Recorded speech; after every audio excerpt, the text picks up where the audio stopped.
Quel rôle peut jouer un système d'information dans l'établissement du contrat entre le fournisseur et l'acheteur ? Alors, le contrat, c'est une partie importante finalement du métier d'acheteur. Il y a toute cette phase de négociation, il y a toute cette phase où on va aller chercher la compétitivité chez le fournisseur, mais il y a aussi un besoin de contractualiser ça dans un cadre légal qui permette aussi, encore une fois, cette gestion du risque et cette couverture du risque. Et donc, les achats aujourd'hui ont un certain nombre d'outils. Certaines entreprises sont dotées aussi de services juridiques ou de services, en tout cas, pour gérer cet aspect contractuel.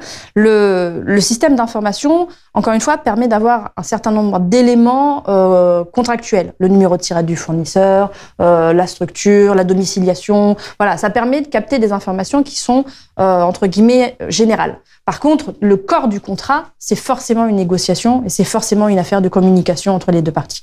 Donc, il y a ce besoin d'utiliser des SI pour alimenter finalement cette mise en place de contrat, mais derrière, il faut toujours avoir quelqu'un qui va tirer la pelote pour pouvoir mettre en place. Le SI propose des contrats types ou des choses comme ça. Alors, il propose des contrats types. Éventuellement, il y a certains systèmes d'information qui vont permettre de suivre les discussions entre les juristes, parce qu'en fait, une fois que les acheteurs sont entre guillemets d'accord les uns entre eux, enfin l'un et l'autre, forcément il y a les juristes qui doivent se mettre d'accord.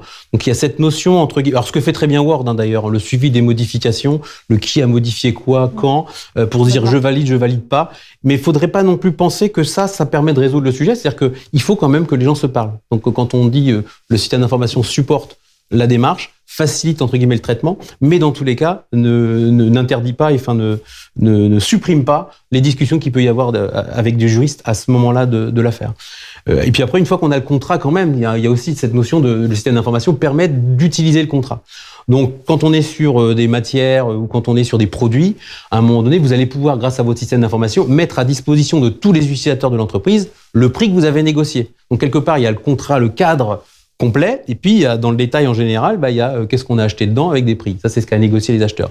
Aujourd'hui, les systèmes d'information permettent de mettre à disposition de l'utilisateur final le prix du produit qu'il a approvisionné, avec éventuellement des délais de paiement, avec éventuellement des pénalités de retard s'il y en a de négocier.